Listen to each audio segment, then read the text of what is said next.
Você já ouviu falar em PEI, mas ainda acha que é só mais um documento? Hoje eu vou te explicar o que de fato é um PEI, quem é o responsável, como aplicar, por que ele muda a prática pedagógica. Se você acha que PEI é só mais burocracia para você, você está enganado. O PEI é o Programa Educacional Individualizado.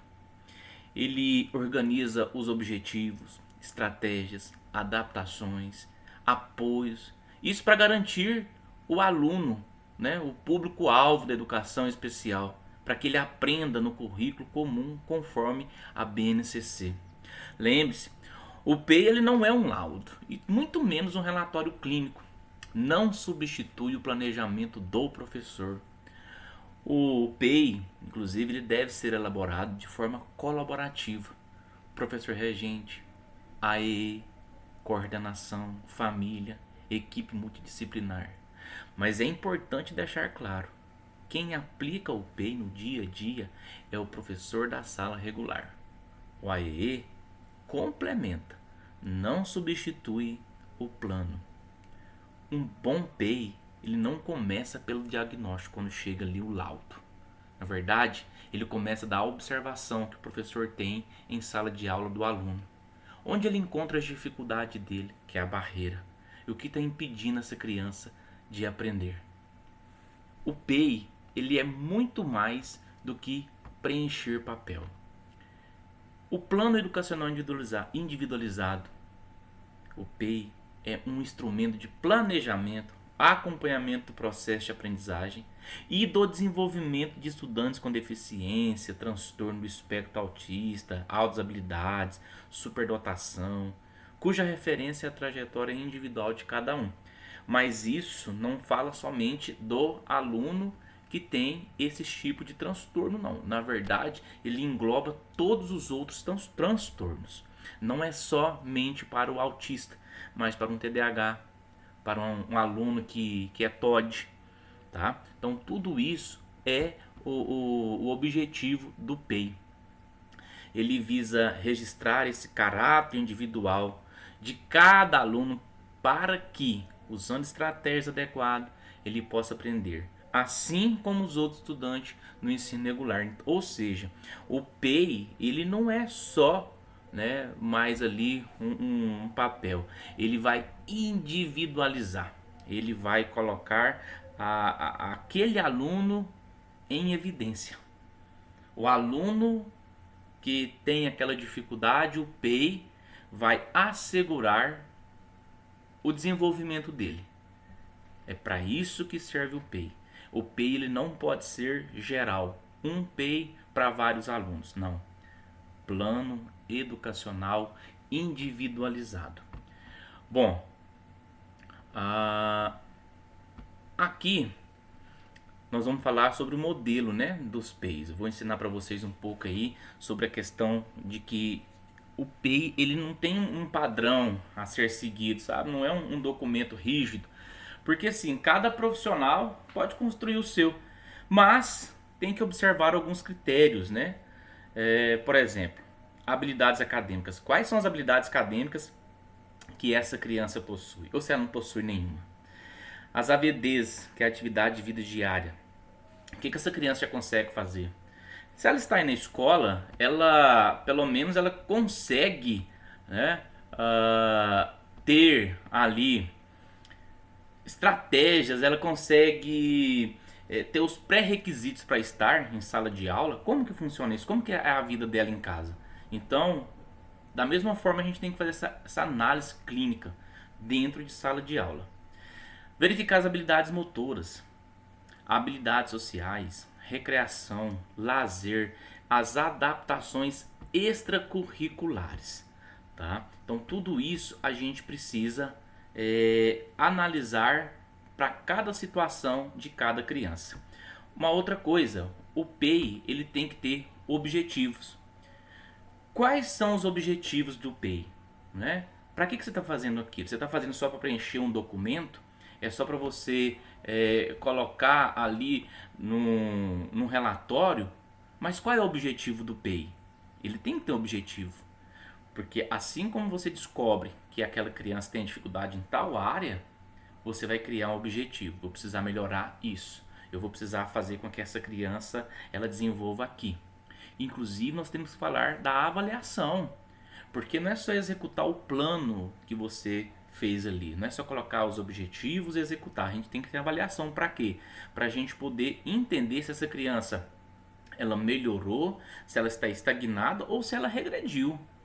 Então a gente precisa fazer também essas avaliações. Mas essa avaliação ela é feita como, Fernando? Ela é feita no papel? Não.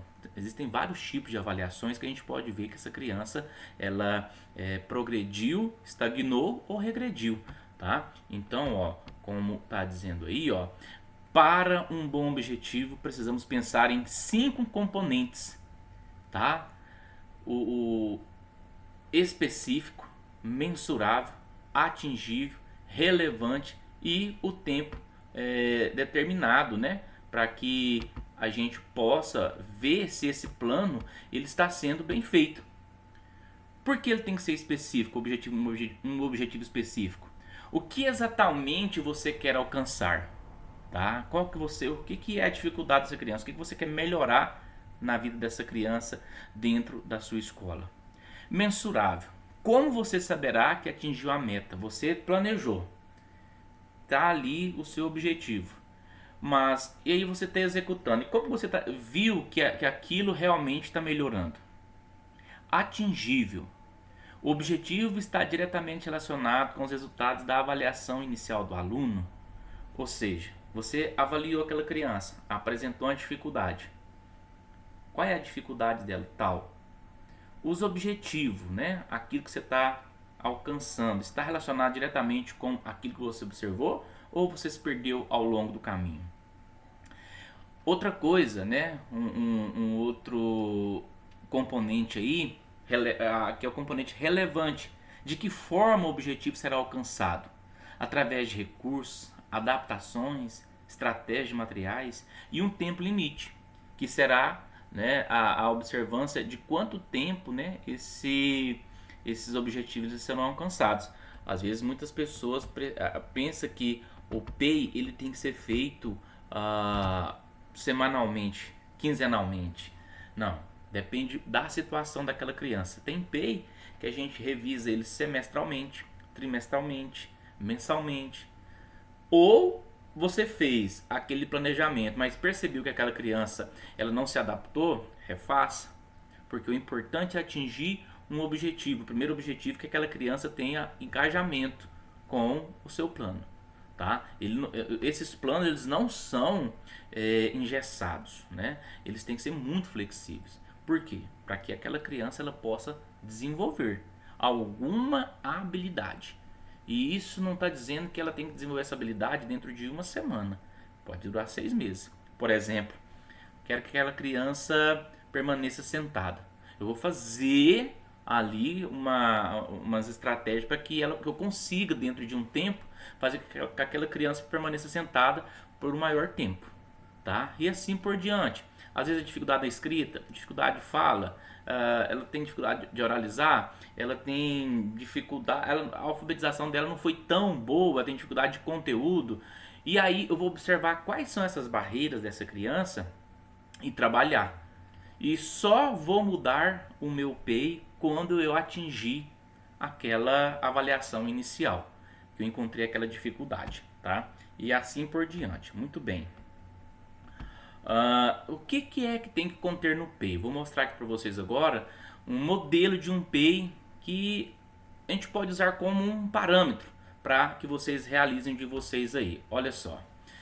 Plano de ensino individualizado. Vai colocar, claro, o nome do aluno, a idade dele, a data de nascimento. Por que eu vou colocar a idade e a data de nascimento? Outra coisa, a gente precisa entender dos marcos do desenvolvimento. Porque de repente você está querendo cobrar alguma coisa da criança e ela ainda está dentro daquela fase do marco.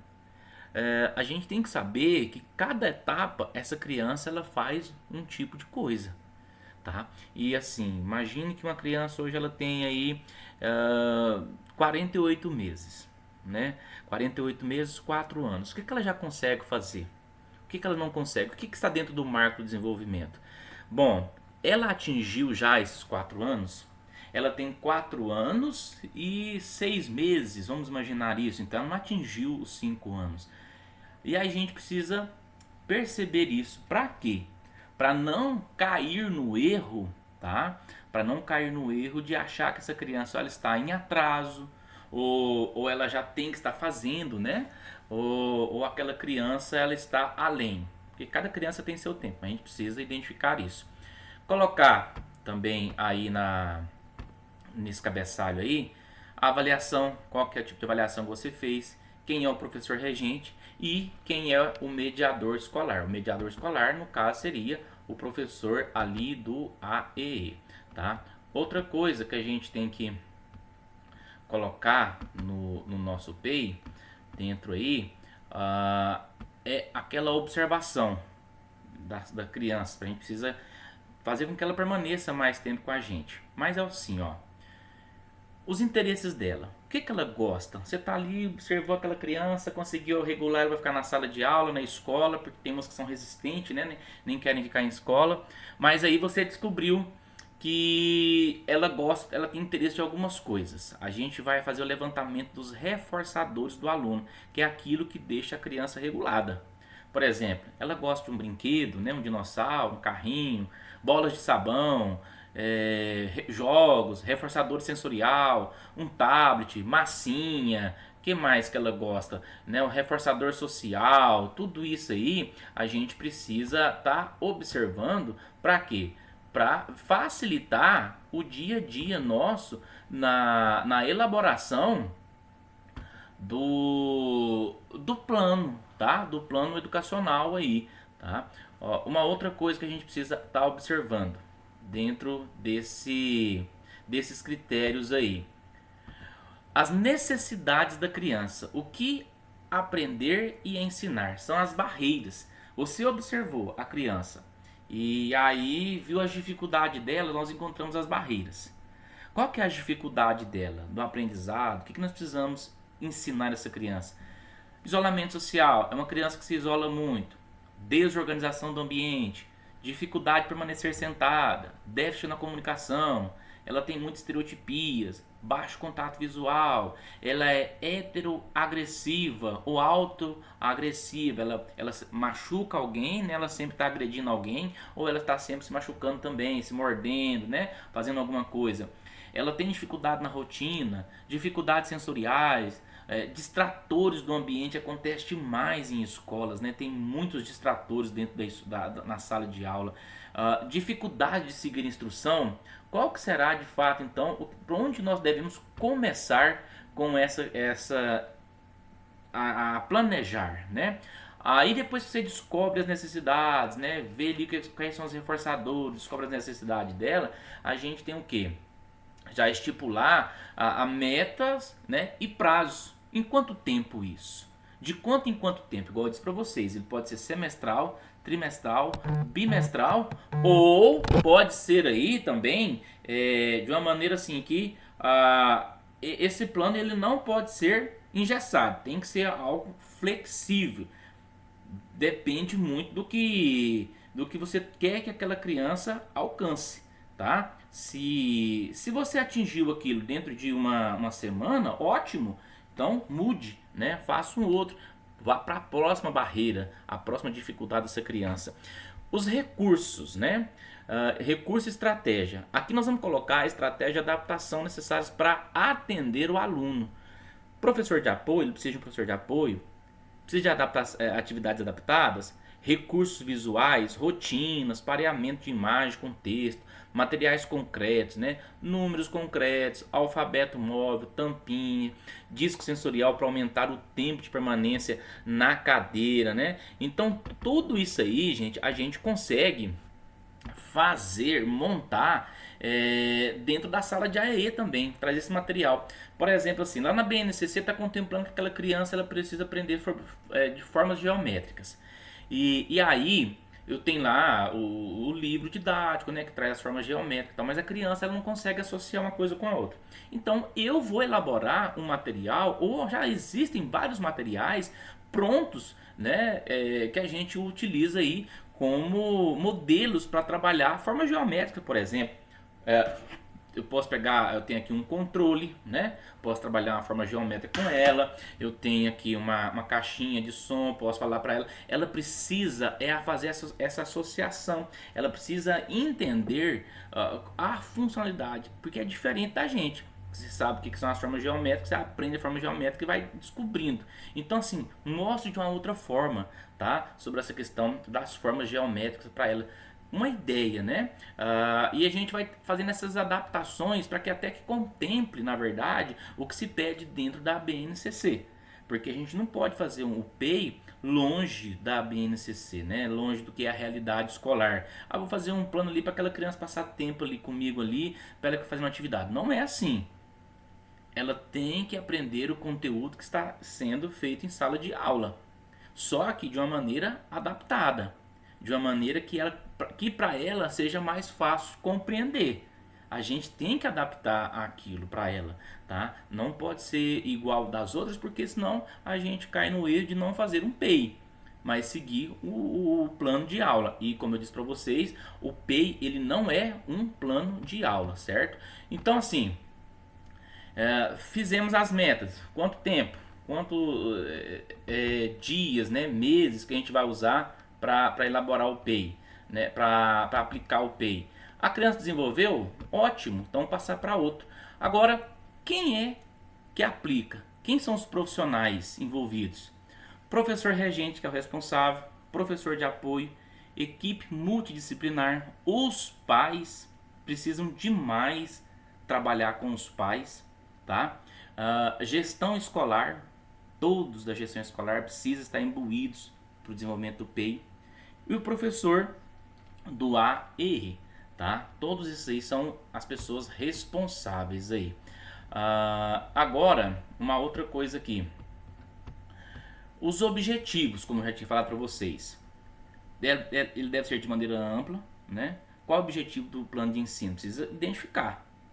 Pedro, por exemplo, aluno do segundo ano, TEA, nível de suporte 2, precisa de adaptações para aquisição de novas habilidades para a permanência na escola. É um objetivo. Então, vou descobrir que eu preciso fazer alguma coisa com o objetivo do Pedro permanecer mais tempo na escola. Avaliação, como eu disse para vocês, você prepara o plano. Tem os seus objetivos, tem que ter avaliação para ver se essa criança ela progrediu, se ela estagnou ou se ela regrediu. Ela precisa então de uma avaliação. Essa avaliação não pode ser descritiva, observacional, né? Um tipo de protocolo que você vai usar. Você vai ver ali o que ela desenvolveu, como que aquela criança fazia, o que ela faz agora. Você pode fazer um portfólio para ela com as atividades que ela vem realizando, adaptações nas avaliações de registro, tá? Observações, protocolo de conduta. Uma criança carinhosa gosta de movimento e música. Aí sim, já pensa que você vai elaborar alguma atividade relacionada a isso. Aceita toques, é uma criança sociável, faz contato quando solicitado, é uma boa, tá? Só tem se tem alguma alergia, precisa ver se essa criança ela tem uma dificuldade, às vezes ela não gosta de toque também, de barulho, muita luz. Geralmente as crianças com TEA, elas têm essa hipersensibilidade, né? Essa criança tem alergia de alguma coisa, cheiro, alguma base áspera, né? Algum objeto, alguma coisa assim, evitar esse contato. Alergia a medicamento, ela tem uma equipe multiprofissional junto com ela, né? Então assim, anotar essas observações, que é um protocolo de conduta, o que fazer, tá? O que eu devo fazer nessas situações aí. Outra coisa, terminou esses registros aí que a gente chama de elaboração do PEI, aí eu vou fazer essa revisão desde o início lá. Quem é a criança? Identifica a criança. Vou identificar as dificuldades dela. Vou identificar ali os reforçadores dela, o que ela gosta. Vou ali agora ver o que são os objetivos. Se eu descobrir a dificuldade, eu vou elaborar os objetivos agora para poder trabalhar no dia a dia com essa criança. Bom, Agora, quais são as estratégias, quais são os recursos que eu vou utilizar? Depois, como aplicar? Avaliação, né? Fazer essas observações e tudo isso é muito importante. Agora, como eu já falei para vocês, o que é o PEI? Como que se estrutura um PEI? Vamos ver um caso aqui, né? Um caso não real, né? Mas que acontece muito. Olha só. Luísa, de 4 anos, com TEA, desde os 2 anos, faz acompanhamento com terapeuta ocupacional, fonoaudiólogo e realiza sessões de aba 3 vezes na semana. Além disso, ela está inserida na escola regular e possui professora de apoio. No início do ano foi feita uma avaliação para a criação do PEI. Durante a avaliação, percebeu-se que Luísa tinha comportamento verbal comprometido, dificuldade de permanecer sentada e desorganização do ambiente escolar. Tá? Por onde começar com Luísa? Vocês viram então que nós temos aí um registro, né? Você fez um registro aí de como que quem é dessa criança, da Luísa, né? Vimos ali as dificuldades da Luísa, aonde estão as barreiras dela. E a pergunta é, por onde começar com Luísa? Na verdade, a gente tem que mudar essa pergunta, né? Em vez de perguntar o que a Luísa, o que fazer, por onde começar, a gente tem que identificar o que a Luísa não faz, não o que a Luísa não faz, né? Então, nesse caso, o PEI, ele começa com o quê? Com o que está impedindo a Luísa de acessar o currículo e a rotina da escola. Qual que é a dificuldade dela? O que ela não realiza? No caso aí, nós vimos 3 barreiras da Luísa, né? Primeira coisa, comportamento verbal comprometido. Então ela tem dificuldade. Se ela tem dificuldade de fala, de compreensão e até de falar na comunicação, ela vai fazer o que? Ela vai ter alguns comportamentos aí disruptivos, né? Outra coisa, dificuldade de permanecer sentada, desorganização na frente ao ambiente escolar. Essas aí são as portas de entrada do PEI para a Luísa. São essas 3 barreiras aí. Por onde começar então? O que a gente tem que fazer? Vamos começar aonde? Será que é trabalhar com comportamento verbal? Será que é essa questão de não permanecer sentada? Será que é a desorganização frente ao ambiente escolar? Primeira coisa, gente, a gente sabe, ambiente desorganizado, ninguém consegue fazer nada. Se a sua sala, mesmo que sejam as crianças típicas, desorganizado, as crianças elas não vão conseguir regular. Então, o primeiro passo é a organização desse ambiente, é a base de tudo. Antes de exigir esse comportamento, né, ou aprendizagem da Luísa, no caso dessa reflexão que nós fizemos, nós precisamos entender o ambiente. No PEI, você precisa registrar como prioridade inicial. Por exemplo, no caso, um lugar fixo para ela sentar, ela tem que ter aquele local fixo ali. Menores estímulos visuais ao redor, embora as salas de aula hoje, né, elas são muito poluídas, com muitas informações. Tá? Materiais organizáveis e visíveis. Imagina, ela precisa de alguma coisa, aí ela procura na bolsa e procura no lugar, ela desorganiza tudo, ela já perdeu o que tinha que fazer e não permanece mais sentada, né? Rotina previsível. Olha, hoje nós vamos trabalhar isso, Luísa. A aula vai acontecer dessa maneira, assim, sim, assado, sabe? Para ela ter a previsibilidade. Eu já falei disso em alguns vídeos meus sobre a previsibilidade, a questão da rotina. Sem um ambiente organizado, não há uma autorregulação. Aí organizou esse ambiente, vamos fazer para uma outra coisa, tá? Que é a comunicação funcional. Na verdade, a Luísa ela não fala, né? Ela tem uma intenção. Ela não é oralizada, ela tem uma intenção da fala. Então, como o comportamento verbal dela está comprometido, o PEI, né, não deve exigir fala como pré-requisito. Se é uma dificuldade dela, como é que você colocar para ela ler alguma coisa? Não. Vamos estimular ela a desenvolver a fala. Vamos, por exemplo, assim, estimular a Luísa por comunicações por gestos, figuras, né? Nós chamamos de PECs, né? Um apoio visual. Escolha simples, né? De falar sim, não, apontar, entregar alguma coisa, para que ela comece a aprender os mandos, os tatos, né? Que são os operantes verbais, né? Os pré-requisitos para a fala. Garantir que a Luísa ela consiga expressar necessidades básicas dentro do ambiente escolar. Feito essa segunda etapa, eles vão para a terceira etapa, que é a terceira barreira dela. Permanência na atividades, né? De ela ficar sentada ali. Mas antes da Luísa sentar, a dificuldade de permanecer sentada não é, na verdade, uma desobediência, viu? É a dificuldade de autorregulação, porque ela procura alguma coisa para se amparar ali, porque ela está desregulada. Então, o que fazer antes dessa permanência na atividade? Primeiro, o tempo curto de atividade, de 2 a 3 minutos. Mas é muito pouco, não é pouco. Para começar a fazer com que ela sente, permaneça, tem que ser de pouco a pouco, gradual, tá?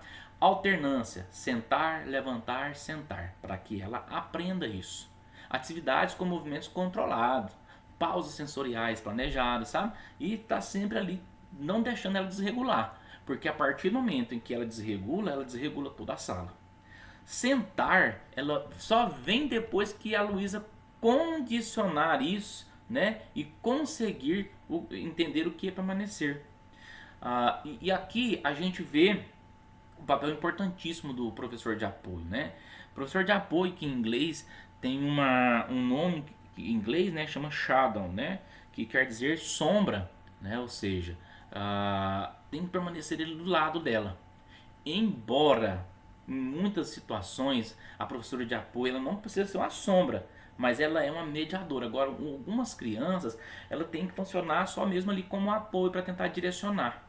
Tá? Em outras situações, quando são casos mais severos, autismo suporte 2, 3, a criança TOD, aí elas têm que estar ali o tempo todo. Ela tem que antecipar essa rotina para a Luísa, oferecer apoio visual, mediar a transição entre atividade, reforçar atividades de comunicação. E tudo isso precisa estar escrito no PEI. Prioridades para a Luísa, né? Que é esse caso aí no início do ano. Ampliar a comunicação funcional, permanecer em atividades por pouco períodos, né? Períodos curtos, reduzir a desorganização diante do ambiente, aumentar a previsibilidade da rotina. O que não é prioridade da Luísa agora, né? A escrita, conteúdos formais, permanência sentada por longos períodos. Imagina colocar essa menina para assistir algum filme, não vai acontecer. Ela não vai conseguir. Exigir que ela escreva. Como que ela vai escrever se ela não tem nem pré-requisitos para escrita? Entendeu? Uma outra coisa, e tudo isso a gente tem que integralizar com as outras terapias, por isso que a equipe multidisciplinar ela é muito importante, a escola é importantíssima e a família também e a equipe multidisciplinar. Aí lembre-se que a escola não faz terapia, mas pode alinhar as estratégias dentro da escola, né? A criança já faz terapia, então alinhar dentro da clínica. Usar, né, os mesmos apoios visuais que é utilizado lá na clínica, o mesmo gesto de fala, né, a forma de se comunicar, respeitar o tempo de atenção, aplicar reforço positivo funcional, manter comunicação com a família, embora hoje em dia é muito difícil, né, as famílias sempre muito ocupadas e deixam as crianças lá como se fosse uma negligência, né, mas são correrias mesmo do dia a dia e a gente sabe que muitas dessas famílias estão cansadíssimas, né? Porque ser família atípica não é fácil, né? A gente sabe aí que tem pessoas aí extremamente cansadas, né? Já exaustas mesmo aí, cuidando das suas crianças. Então, o foco inicial do PEI, nesse caso da Luísa aí, é garantir o acesso à rotina da escola, por meio da organização do ambiente, comunicação funcional e da autorregulação. A gente precisa entender tudo isso e elaborar um PEI. O PEI ele precisa ser feito. Ele garante, né, não é só o direito da criança. E também não é só para facilitar o dia a dia do professor, mas para garantir mesmo a inclusão. Direito dessa criança de aprender, da forma que ela consiga aprender. E a gente precisa aprender a fazer isso. Lembre-se, não veja como uma parte burocrática, não veja só como preencher papel, não veja só como encher o arquivo, né, da criança ali com relatórios. Não, ele tem que ser prático. A primeira vez que a gente faz, a gente pode ter algumas dificuldades, mas depois a gente vai aprendendo a realizar tudo isso aí, tá? É isso. Um grande abraço para vocês.